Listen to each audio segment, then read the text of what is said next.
I spent 5 years being a devoted stepfather, but my wife's child constantly disrespected me, insisting that I was nothing to him. You are nothing to me. You are nobody. So when it came to paying for college, I urged him to let his true father pay for it.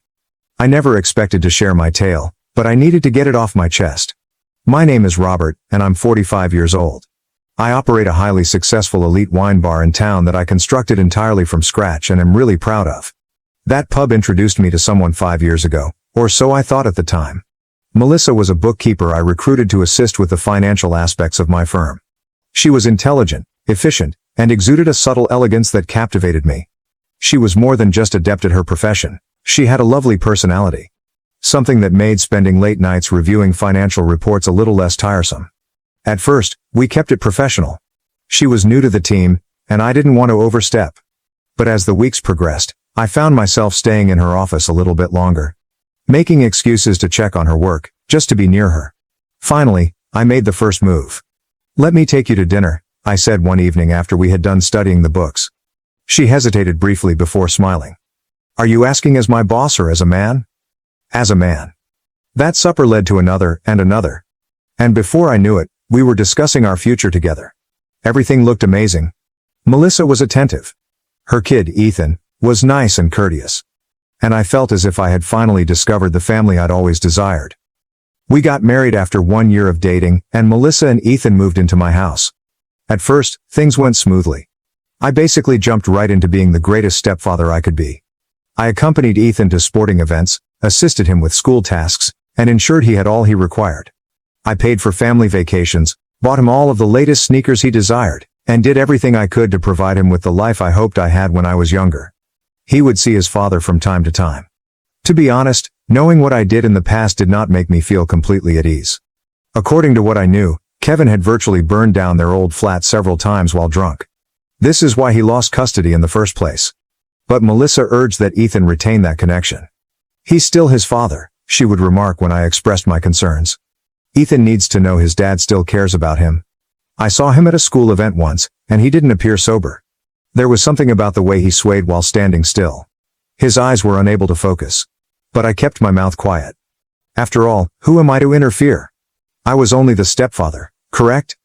God, I wish I had known then what I know now. If only I had known then that my desire to be the ideal stepfather could have blinded me to what was really going on.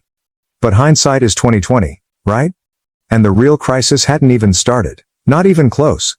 Time went by, and Ethan turned 18 years old. Both his birthday and graduation were approaching. And this made him walk around the house like a frightened wreck. He constantly said, "What if something goes wrong? What if people don't come? What if this isn't perfect?" One evening, when I noticed him overthinking, I placed my hand on his shoulder. "Hey, everything is fine," I said to him. "As a matter of fact, I've got a brilliant idea. Why don't we hold your party at the bar? We can reserve the best section in the house." His eyes immediately brightened up. I knew my wine bar had become a popular destination in town. And Ethan had been eager to show it off to his friends. "Really?" he asked, already reaching for his phone. "Oh my God, my Instagram is going to be insane. Everyone at school is going to be so jealous." I threw myself into preparations. I wanted things to be perfect for him. I even brought him shopping for a designer suit, a sleek black one that made him look like a junior businessman. He looked every bit the young professional in the suit. I nodded, indicating my approval. "How many guests do you think you're going to invite?" I inquired one evening as we were discussing the details. He fiddled with his phone for a time, appearing to hesitate. "About 30 people." "Great. Can you send me a guest list so that I can make sure we have enough space and food for everyone?" "Oh, I don't really have one yet," he replied swiftly. "Just plan for 30, okay?" In retrospect, I wish I had advocated for the list. But I was so focused on getting everything ready. The tables were set. The light was golden and pleasant. The atmosphere at Upper West Wine Bar was nothing short of ideal. It had been converted into the perfect location for an 18-year-old's birthday, sophisticated yet youthful, with a carefully curated menu of virgin cocktails and hors d'oeuvres. Ethan looked great in his cut black suit, standing alongside a group of his pals, laughing and taking photos. Melissa's family was present, socializing with his classmates, and everything appeared to be going perfectly. Then he walked in. I recognized Kevin even before he spoke. He swayed unevenly with each step, his eyes hazy. He wasn't sober. I'm here to wish my son a happy birthday, he exclaimed loudly, catching the attention of the attendees. I was sitting next to Ethan when his father came over to our table, his expression filled with disdain. Get up, he mumbled, waving his hand dismissively. That's my seat. I'm his real father, not you. My voice remained calm and measured. There is ample seating with the other guests at the next table. Why don't you join them? No.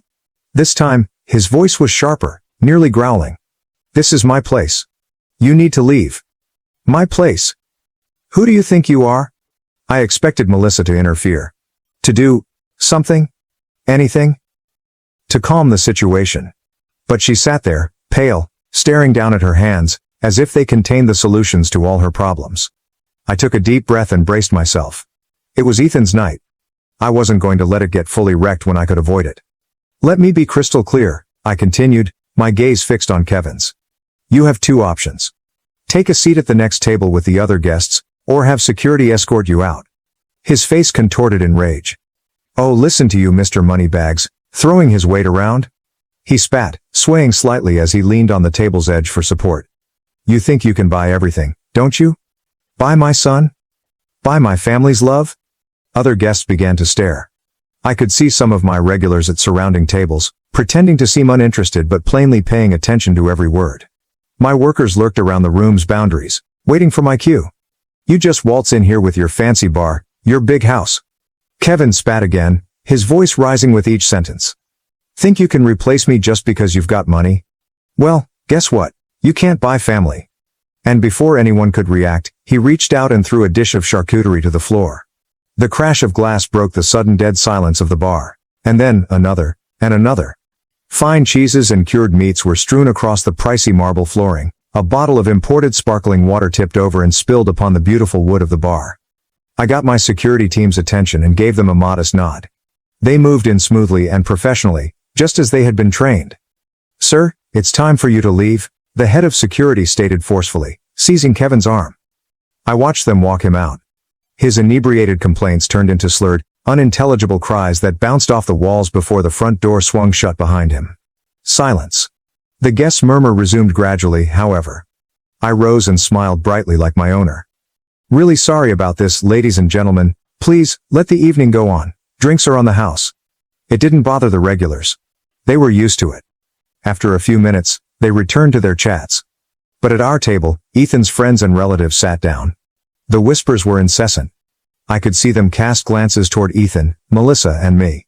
By dawn, the tale would have spread widely on social media. Ethan sat up straight and moved the food on his plate about. The sleek outfit that had previously made him appear so grown up now seemed to swallow him, making him small and defenseless. The Instagram-perfect celebration he had envisioned had swiftly turned into a nightmare. After about an hour, he moaned, I have a headache, can we go home? The party ended shortly after that. People offered polite excuses, but I could hear them whispering as they went. Poor Ethan. Did you see his dad? Can you believe what happened? Ethan went to his room as soon as we entered the house. I followed the girls upstairs and entered his room to speak with him. Say something. The next morning. The morning after the catastrophic birthday celebration, Ethan arrived at breakfast with circles under his eyes. He sat down in his chair, his gaze focused on his lap. How are you feeling, buddy? I inquired kindly. Fine, he mumbled into his cereal dish. And that was all. One word. The next days felt like I was living in a haunted house. Ethan, who used to be active and gregarious, had become almost unrecognizable.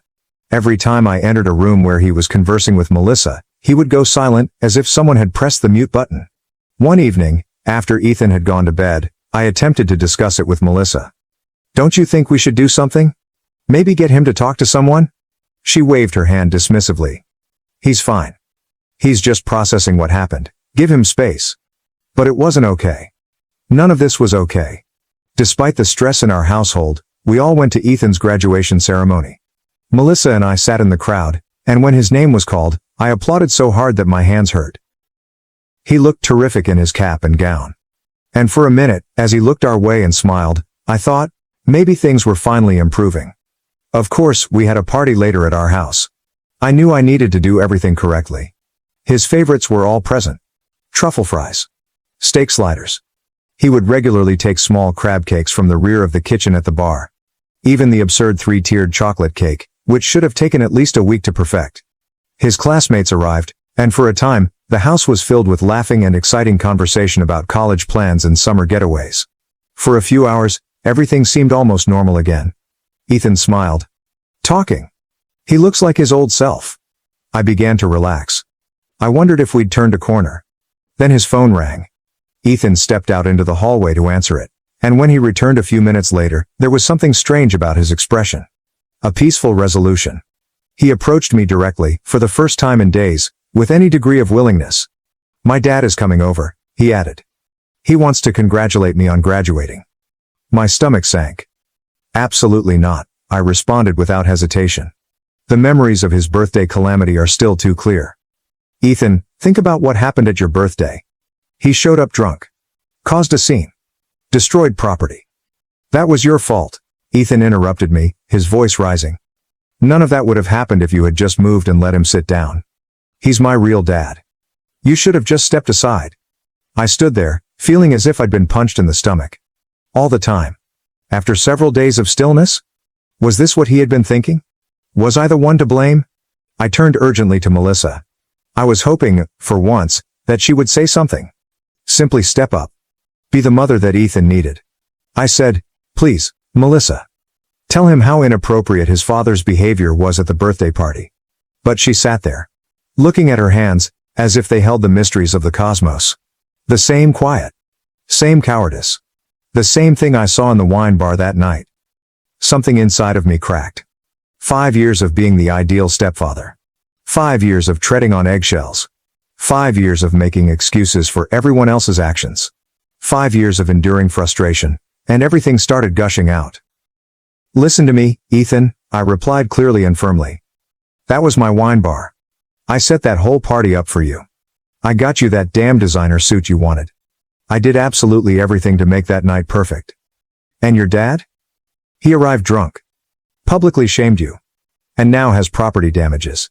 He didn't even get you a present, Ethan. All he did was bring chaos and embarrassment.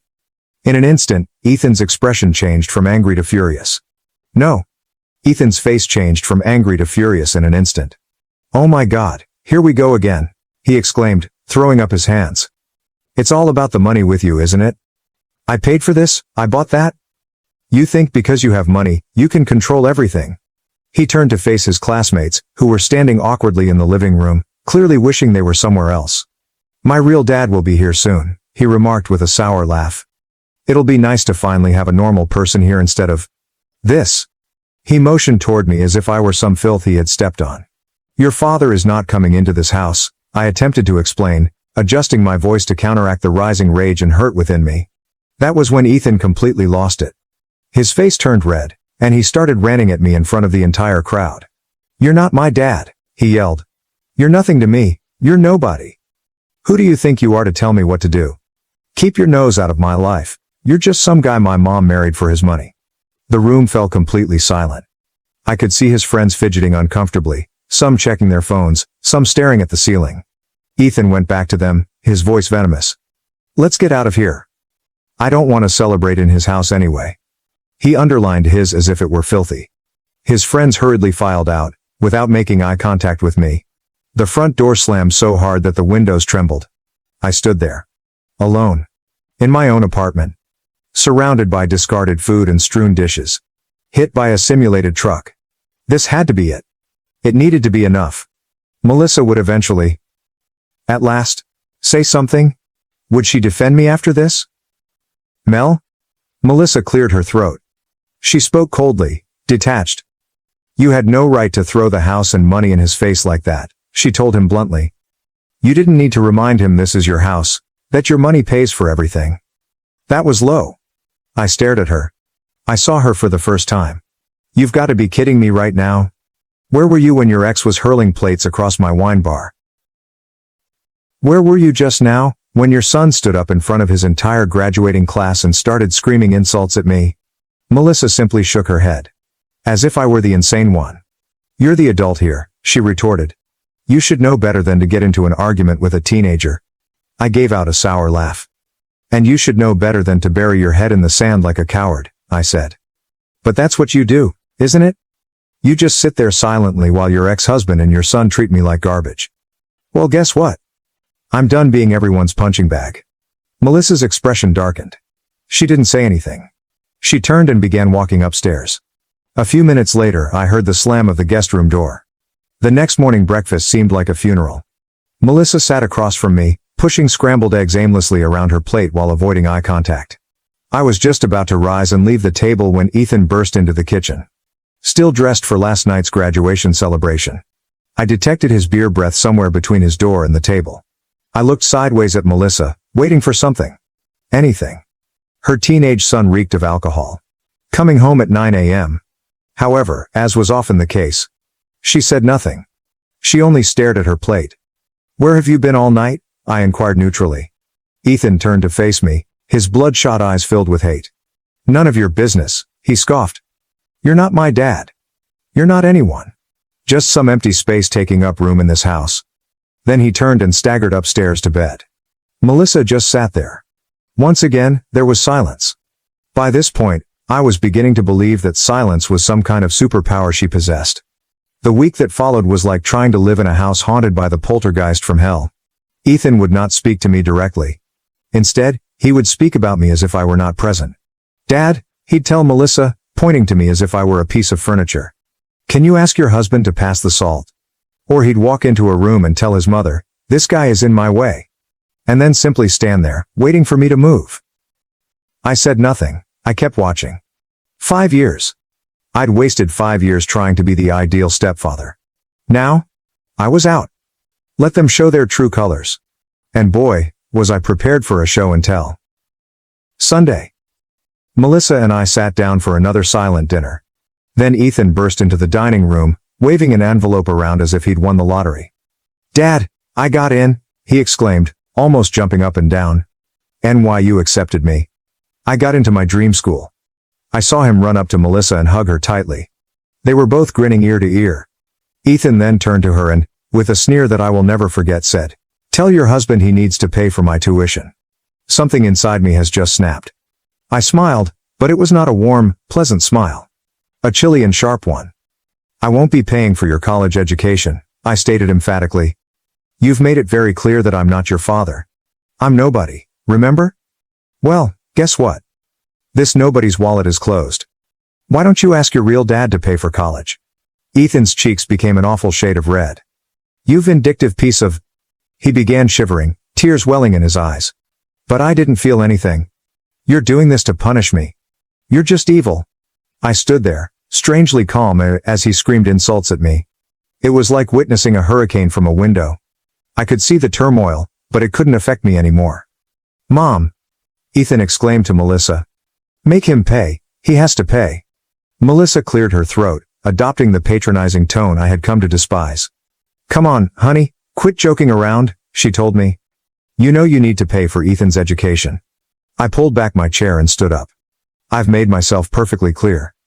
I will not pay tens of thousands of dollars in tuition for someone who spent weeks telling me I'm nothing to him. Someone who treats me as if I don't exist in my own home. Then I turned and left the dining room. Ethan's shrieks followed me up the stairs. I could hear him having what sounded like another epic tantrum. Plates crash. Chair scraping. Theatrical sobs. Like father, like son, I reasoned bitterly. I sat in my bedroom, listening as the ruckus downstairs gradually subsided. But I knew it was not over. Melissa would be up shortly, eager to play a role in this family drama. Sure enough, approximately 30 minutes later, my bedroom door flew open. Melissa stormed in. Red-faced with rage.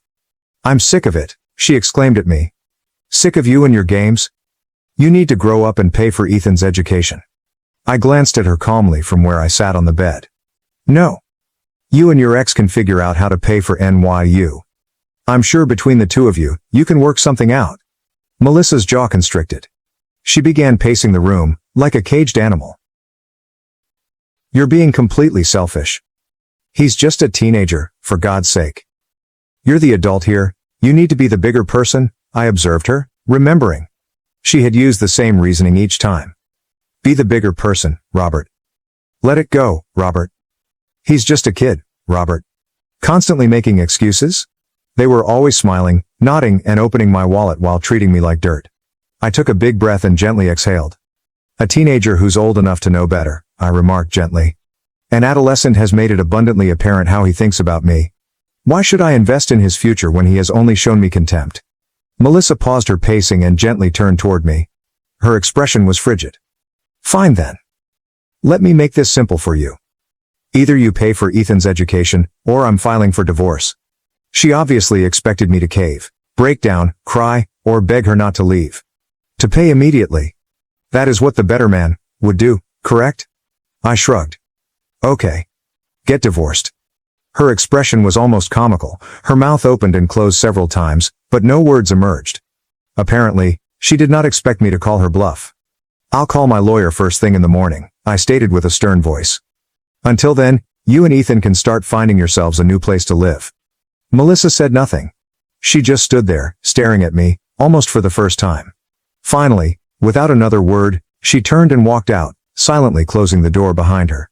The next morning, I came downstairs to find Ethan sitting at the dining table, waiting for me like an ambush. The scene was masterfully staged. Ethan has red-rimmed eyes. Melissa, with her finely honed expression of concerned authority. Melissa murmured, "Honey," with that deceitful smile I'd never noticed before. "We've all had a chance to calm down and think about things." Ethan nodded profusely, resembling a well-bred puppet. "We all just overreacted yesterday," he continued, his voice thick with honey. I paused in the doorway, a peculiar sense of clarity sweeping over me. It was like I was seeing them both for the first time. I really see them. Melissa went talking, her voice adopting the reasonable tone she often used when she desired something. "We're family. Families fight, but they also make up. And since you were the one who escalated things with this whole college situation, it would mean a lot if you took the first step toward reconciliation." Ethan jumped in on cue. "Yeah, and if you helped with tuition, it would show that you're really sorry and want to make things right." I nearly laughed. They genuinely believed they could influence me so easily. That all it would take was some staged remorse and scripted phrases about family. "Actually," I said as I reached for my cell, "I just got off the phone with my lawyer 5 minutes ago. The divorce papers should be ready by this afternoon." Their expressions shifted in an instant. Ethan's phony smile evaporated, leaving his face stunned. Melissa's face flushed a familiar angry red. I turned to Ethan. "Congratulations," I stated frankly. "You won't have to deal with your not dad interfering in your life anymore. Isn't that what you wanted?" Ethan burst into tears. This time, they're real. Not the calculated ones from earlier. But I was tired of being deceived by teenage tears. Melissa rushed to her feet so quickly that her chair nearly collapsed. She stormed upstairs without saying another thing. Moments later, I heard her yanking drawers open and slamming closet doors. They packed in complete silence. No more harsh speeches. No more insincere apologies. Just the sound of luggage being stuffed and doors slamming. I believed it had finally ended. I was mistaken. The messages began that same night. First, from Melissa. "We all said things we regret. Let's talk about this like adults." Then from Ethan. "I am so sorry if I hurt your feelings, but you are really being totally unfair about college." When I said nothing, the text became more harsh. "You are being obstructive and destroying this family. I hope you enjoy being all alone with your money. You'll be sorry later when you're old and alone with nobody." I said nothing. I made sure there was a prenuptial agreement, so the divorce was speedy. Melissa naturally tried to oppose it. But my lawyer handled it swiftly. She received nothing. Not one penny of my wine bar's income. Not a single penny from my savings. I still hear about them from common friends. They live in a little apartment across town. Ethan couldn't afford NYU and now works in a mall. Melissa is striving to resume her accounting profession, but things aren't going well. Since then, I've redecorated the house. I got rid of all the furniture that reminded me of them. The space feels larger these days. Lighter, somehow? Or maybe it's just me.